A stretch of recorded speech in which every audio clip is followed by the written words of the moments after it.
In the very beginning of our story, our main character is browsing a website called Suicide Assistance Site. Now, don't get it twisted, he doesn't actually want to die. The only reason he's even considering it is because he's fresh out of hope and sees no light at the end of the tunnel. He's getting bullied at school, during class, lunch, you name it. Walking home alone has become a routine, like a sad parade with just one lonely float. Friends, non-existent. Social life. What's that?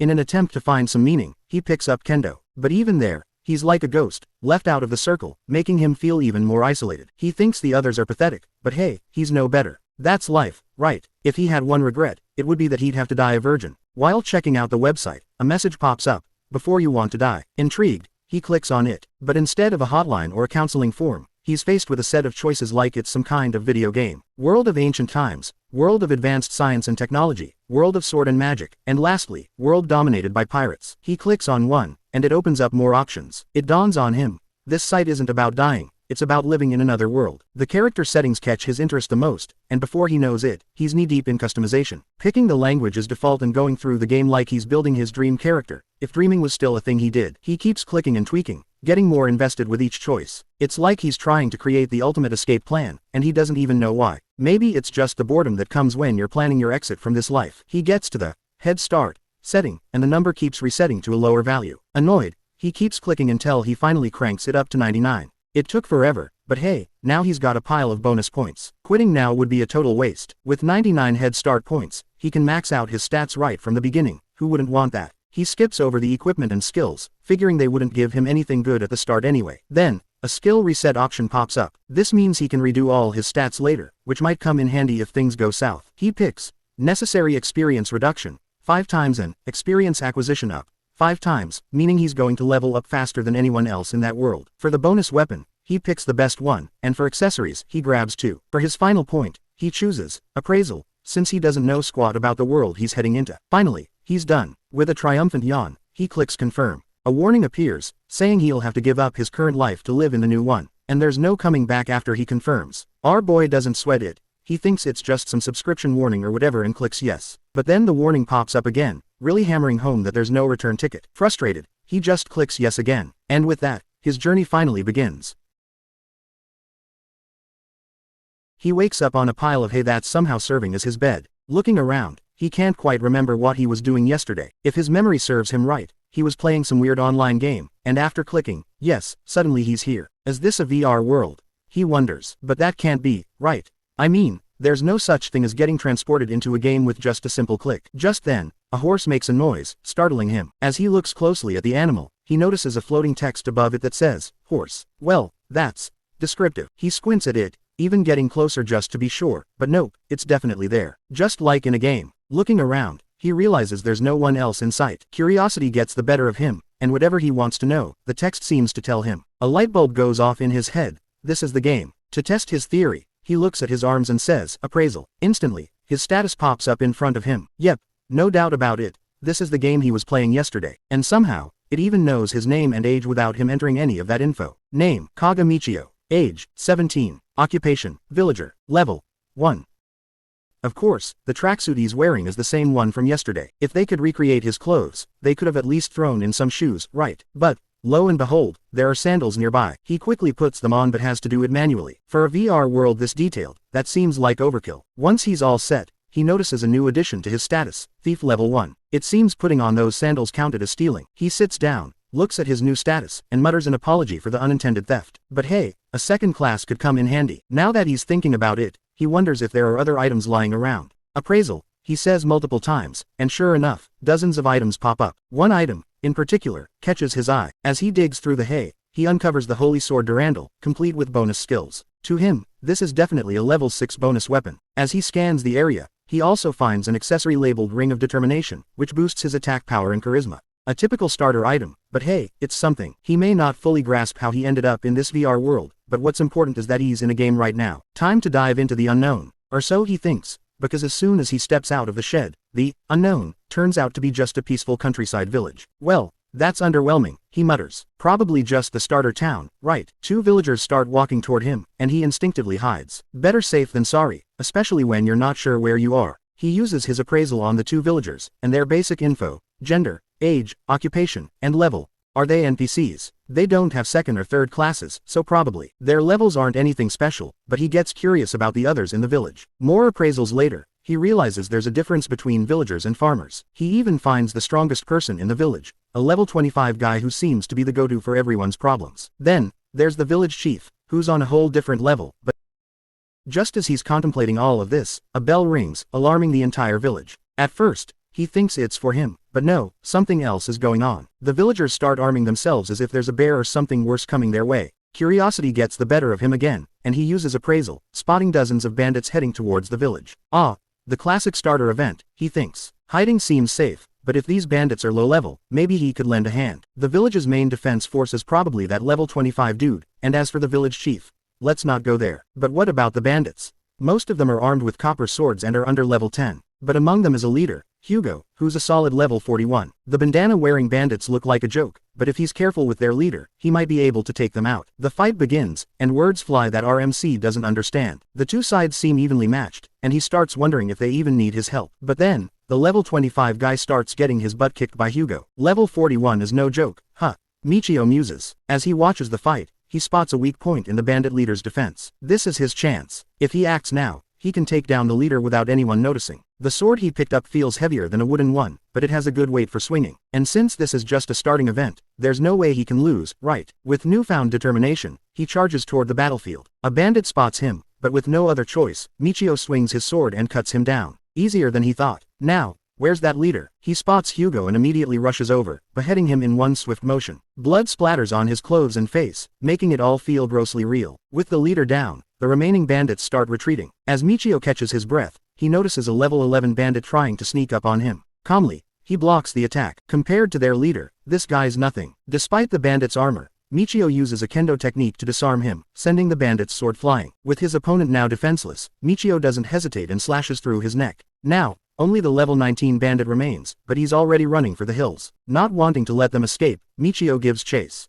As time passes, the sun starts to set, and his sword is covered in blood. Exhausted, he sits down among the corpses he's just created. Man, that was brutal, he thinks. Why didn't the beta testers complain about this? Good thing none of this is real, right? Then, the village chief approaches, speaking words Michio can't understand. But soon, the chief switches to Brahim, which Michio somehow can understand. The village chief asks if Michio is an adventurer, and Michio goes along with it, agreeing to this setting. The chief then bows and thanks him for saving their village. No problem, Michio replies, though he's surprised at how naturally arrogant he sounds. Despite the chief's low level, Michio wishes he'd be more assertive. The chief offers Michio a reward, and Michio, needing a place to rest, accepts the offer. The chief, who introduces himself as naóMpWHte, offers his own home for Michio to stay. As they walk through the village, Michio notices he can't understand a word the other villagers are saying. He asks naóMpWHte if Brahim is common in the village, and naóMpWHte explains that only he and the merchant can speak it. He also mentions that there was another person who could speak Brahim, but they died in the battle earlier. Michio's mind is racing. He's supposedly speaking Japanese, but apparently, that's Brahim here. If Japanese is Brahim, then what are the other languages? This VR game is detailed in the strangest places, he muses as they enter naóMpWHTe's home. The civilization isn't very advanced. No gunpowder, no bows, nothing modern. naóMpWHTe leads him to an empty room and tells him to rest while he fetches some water. As Michio lies down, he uses appraisal on himself. He's leveled up to level 2, despite killing so many bandits. But he doesn't care much about that right now, he just wants to log out. But the question is, how? Log out, he says out loud, but nothing happens. Log out, terminate, suspend, end. Still, nothing. He sits up, panic creeping in as he tries every log out command he can think of. And that's when it hits him. He can't log out. He can't return to reality. But wait.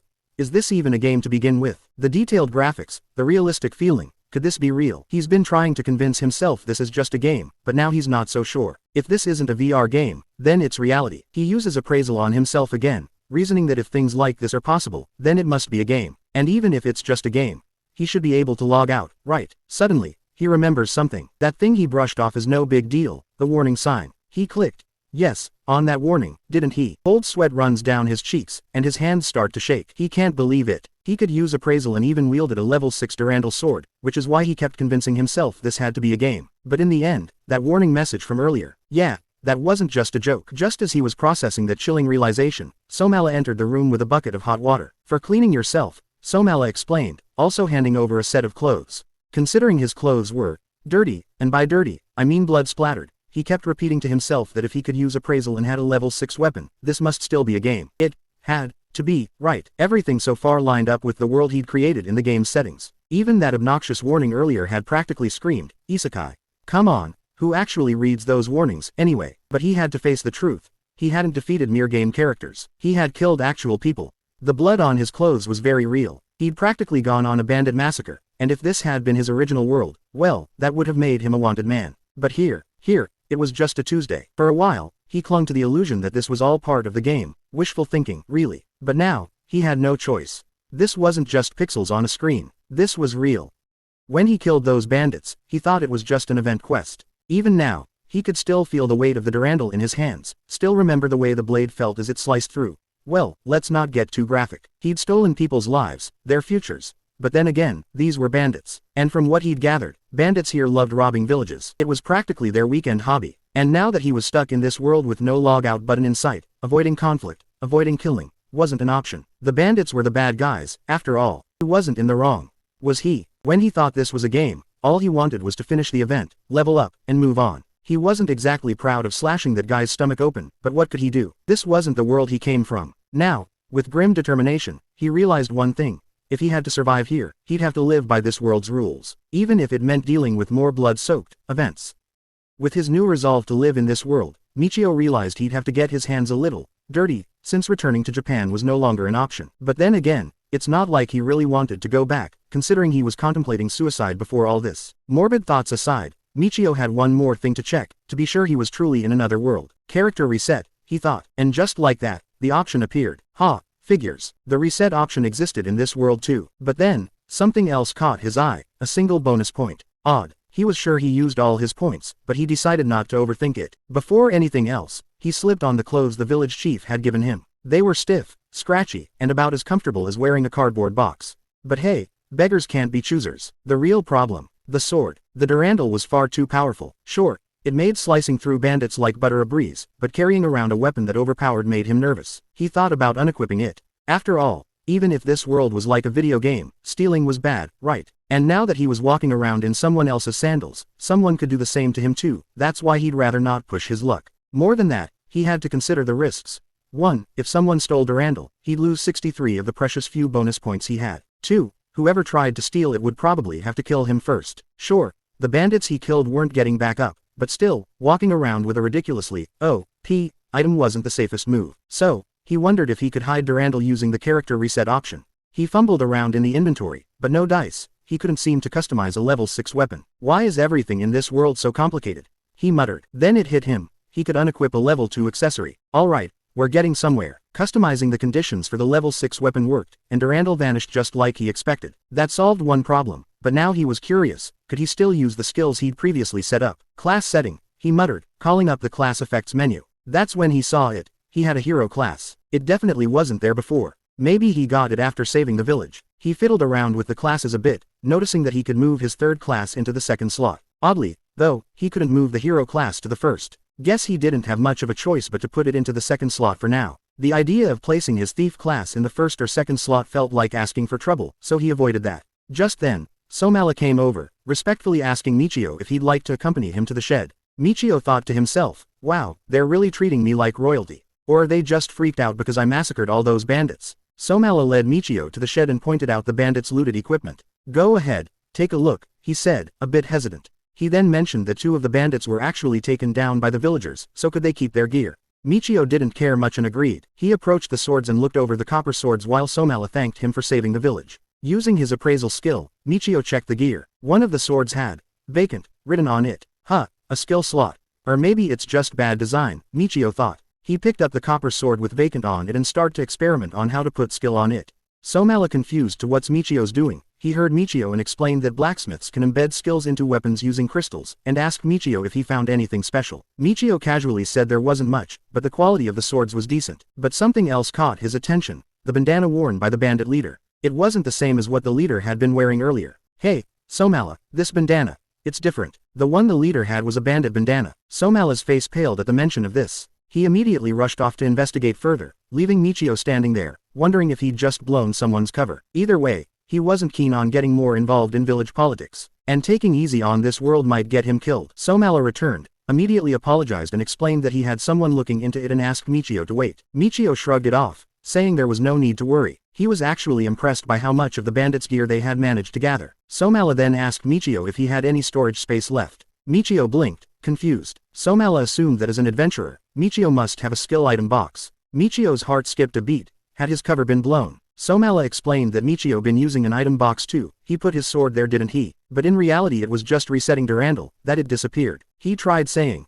item box, aloud, but nothing happened. To save himself, Michio lied. Oh, it's full. Somala seemed to buy it and suggested Michio head to town with their village merchant, where he could sell the bandits' equipment. Somala handed him a stack of intelligence cards, their version of ID. Michio didn't know this. Somala explained that after the bandits were killed, their intelligence cards were all that remained, and Michio could take them to the chivalric order to claim any bounties. Then Somala mentioned something about punishing the man who had swapped the bandanas. He asked Michio what is the appropriate punishment for him. Michio already had a pretty good idea of where this was going, and said that they should just follow their laws in the village. But for some reason hearing this made Somala pale, confusing Michio even more. Sure enough, Somala caught the guy. But instead of handing out a typical punishment, Somala chanted something, and the man's intelligence card appeared in his hand. He was making the guy a slave. Michio's jaw dropped. Wait, what? Somala explained that in their village, anyone caught stealing or robbing was sold into slavery. Half the money went to the family, and the rest compensated the victims. Michio nodded along, pretending to understand, but in reality, he was mentally reeling. Somala then suggested Michio return home, as breakfast was ready. Michio could only watch as the scene unfolded, still trying to grasp the bizarre rules of this world. The next morning, things went smoothly. From breakfast to getting his reward money, it all felt a bit too easy. He felt a little bad for taking advantage of the village chief, but as far as starting points go, it wasn't so bad. Riding in a carriage with both a slave and his victim was surreal. Thinking of everyone as equal was already exhausting in this world. Suddenly, the merchant snapped him out of his thoughts. We're almost there. You'll be able to see Vale soon. Michio saw it, a town in medieval era, Vale. As they entered, the merchant explained that Vale was the biggest town in the region.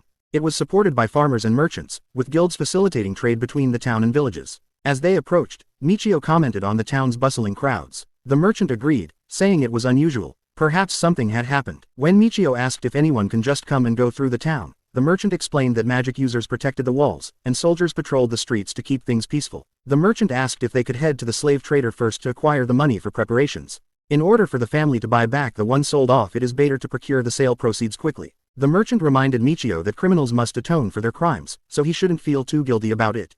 As they neared the slave shop, Michio noticed the houses around it looked run down. The shop must have been in the slums. The merchant warned Michio that the public order in the area wasn't the best. While there were places like brothels around, he advised against staying in the area for too long.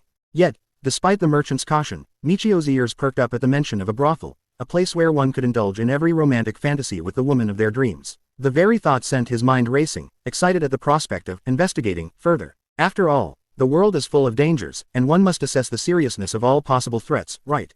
As Michio's mind wandered into an amusing mix of desire and strategic planning, the merchant and a worker from the slave trader's shop were already deep in business talk. Michio, still distracted by thoughts of romance, snapped back to reality as they reached the slave shop. He expected a grand, shady building full of dark secrets, but to his surprise, it looked like an ordinary house. Talk about underwhelming. Inside, Michio remembered something important, his skill that increased negotiation profits. Like a gamer maximizing every buff before a boss battle, he saw this as his chance. He turned to the merchant and casually offered to handle the transaction himself. His reasoning: as one of the group, it didn't sit right to let someone else haggle on his behalf. Besides, who better to take charge than someone with an edge? The merchant, probably too tired to argue, agreed, and Michio activated his skill to boost purchase prices. Just then, the merchant handed him a letter from Somala detailing the commission. Michio accepted it and strode confidently into the room where negotiations would take place. He was fully prepared to rake in some serious cash. But, much to his disappointment, the room was painfully normal. Where was the grand, imposing setting he had imagined for such serious dealings? Soon enough, the owner of the establishment, Alan, made his entrance. With Michio's appraisal skill, he quickly sized up the man -51 years old and a level 44 trader. Not bad for a guy running a slave shop. Michio introduced himself, and so did the merchant, whose name turned out to be Bika. Bika casually mentioned that business seemed to be booming in the city, to which Alan explained that a labyrinth had been discovered 2 days ago. He then asked if they had run into any monsters along the way. Bika told him no, but they did get attacked by a group of bandits, who were handily taken care of by Michio. Ever humble, Michio downplayed it, saying the villagers were over-exaggerating. The bandits were nothing but small fries, easily dispatched in a single strike. Alan's interest was clearly piqued by this casual display of confidence. Michio then handed over the letter from the village chief, which contained the details of why one particular person had become a slave. As Alan read through it, he assessed the man they were selling. Since he was in good condition, Alan estimated the slave's price to be around 30,000 nar, a solid amount by any measure. Michio took note of the price, pretending to be a savvy merchant for the moment, and agreed that it was acceptable. But then Bika chimed in, suggesting that they split the earnings 50-50. At this point, Michio was a little confused. His skill was supposed to give him a 30% profit increase, yet nothing seemed to be happening. Could it be that the skill didn't work on slaves? He silently mulled over this while the conversation continued. Suddenly, Alan excused himself, asking Michio if it was his first time in such an establishment. Michio, still trying to figure out why his skill wasn't working, admitted it was indeed his first time in town. Alan then asked the inevitable follow-up, was Michio an adventurer? Michio, not one to overcommit, said he wasn't part of any guild. That's when Alan's tone shifted. He leaned in slightly and asked Michio if he had ever considered purchasing a slave. His establishment, he claimed, had a wide selection of females available for purchase. Wait, what? Did Alan just casually offer him a slave, like it was a discounted item in a sale? Michio was completely thrown off. He thought he'd misheard, but no, Alan was serious. The man was actually suggesting that Michio could just buy a person. The realization hit like a ton of bricks, and suddenly, Michio wasn't sure if this was the right adventure for him. The thought of buying a slave made Michio's mind race, and not for the right reasons. He found himself nervously thinking of, well, less than noble things. Trying to shift the conversation, he hesitantly asked Alan if it was common for adventurers to buy slaves. Alan, ever calm, confirmed that yes, it was. No big deal, apparently. Michio had to wrap his head around it. The idea of purchasing a slave was something he didn't want to consider. Yet, he had literally just sold a slave himself. If selling was okay, then maybe buying wouldn't be so strange, right? And, if he did buy one, would that mean he could do whatever he wanted with them? But before he let his imagination go too far, his sense of ethics kicked in. He quickly refused Alan's offer, coming up with a somewhat believable excuse about recently finishing his training under a master and living in the mountains, which explained his unfamiliarity with society's norms. Surprisingly, Alan didn't push the matter. In fact, he agreed, saying Michio was still quite young for such things.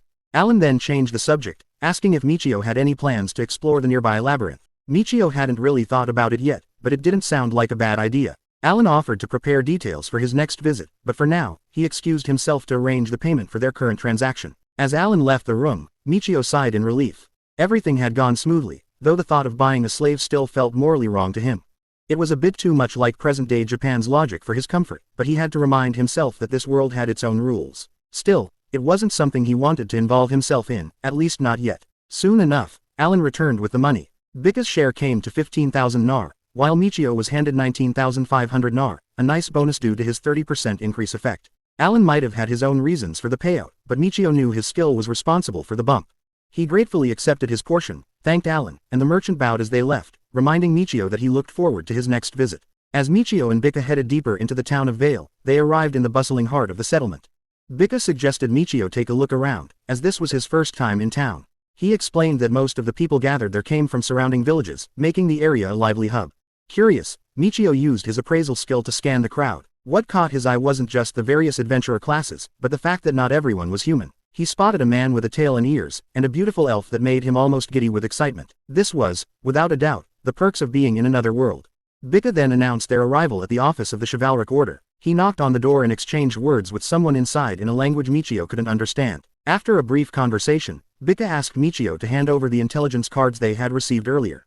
Michio wondered if he even had an intelligence card, but he had no choice but to go along with it. Hesitantly, he offered his arm. The guy chanted, and lo and behold, a card appeared. Michio was relieved to see that he wasn't under suspicion.